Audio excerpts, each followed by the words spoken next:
Alright guys, next step is toe on a CS chassis in the rear. Okay, toe from factory unfortunately usually comes preset to I think like 2 degrees or 3 degrees toe in. Yeah, it's awesome for straight line. It's going to pull you straight through corners and stuff. It helps, but we ain't doing that. We are sideways, and sideways with toe is horrible. I don't care what you say. There's a lot of guys with different opinions. Oh, you need toe for carpet, or you need toe for this. No, you don't. Okay, toe in a drift car is silly if you think about it. If I have 2 wheels towed in like this, traveling sideways, the one wheel wants to pull you straight and the other wheel wants to keep you sideways. Okay, they're fighting each other constantly, which means you're never going to have a ton of speed. You're never going to have an awesome constant switch. I mean, there's millions of things it's going to do, and it's never going to be proper. You know, it's just not proper. And the reason why I say it's not proper is because if you look at a tire, we were saying with a drift car we want a constant flat contact patch with 0 camber. Yes, we'll get that. But now with toe, if you gain a little bit of camber, you have now a little triangle touching the floor. Like, it's not going to work. If you have 0 toe, 0 camber, you're definitely going to have a flat contact patch. And you know, unfortunately our RC cars, we can't change tire pressures and stuff like that. I wish we could. That would be amazing, but we can't.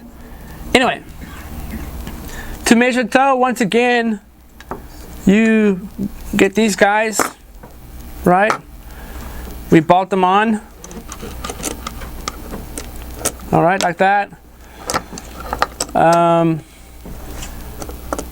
One side I don't have suspension right now, but yeah. Anyway, and with these setup systems, you have a little toe block. Yeah, once again, I'm a little bit of a huddy freak, but anyway, you put it on the top, place it on the top, you measure the toe, right? We'll go to the trusty Mr. GoPro, and you slide it all the way to the one side, right? And you'll see our toe reading is right there. I'll turn you, sorry. So you'll see the toe reading is right up top. Okay. From factory, 3. This one looks like it has 5 or something ridiculous like that, which is ridiculous for drifting. But for racing, dope. Yeah, awesome. Come out of the corner, full blast. Baby pulls it straight like a little rocket and just keeps on going. We're not doing that. We're driving sideways through and into corners. Okay, so for those guys that run sprints, I've figured out a super simple, easy way for you to get toe in the rear without spending a whole bunch of money, without changing the bearing carrier. And I'll show you. This one is a little bit of a different chassis. This one's a beautiful RS4 Pro. Awesome old school chassis. Don't throw them away, dude. Don't be stupid. Just fix them up a little bit, make them all Frankenstein. We'll do future, episodes. I'll show you how to do the Y-arm front with a Sakura carrier. Very easy to do. But right now we're talking about back toe. So to adjust toe without spending $1 million is to take your front end, which you're going to throw out anyway because you're changing it to the Y-arm. You take your front, you put it in the back. There's the front, see?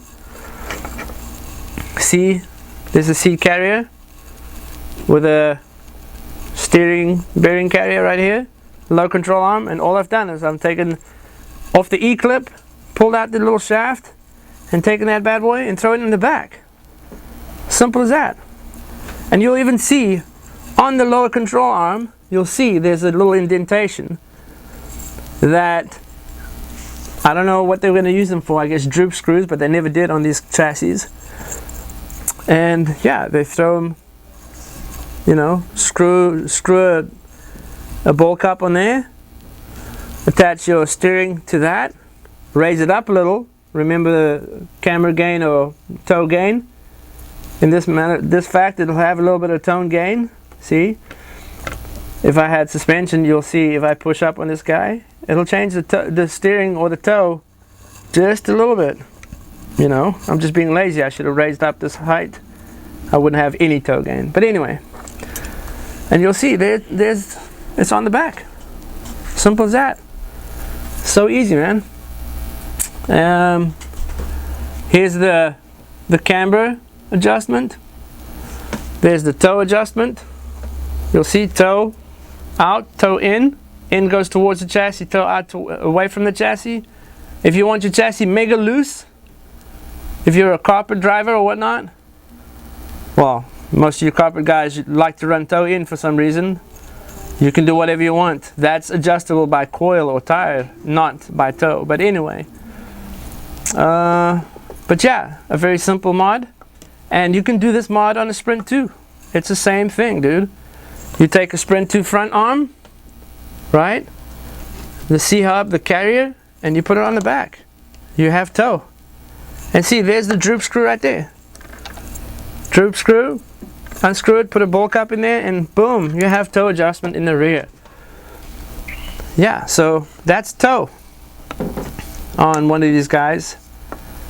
And there's a lot of things you could do with toe in the rear, but I suggest you run zero toe, zero camber in the back, so that you can have a flat contact patch, which means you'll have a constant amount of acceleration, and side scrub will be gained from this. Side scrub is something that slows you down in a corner.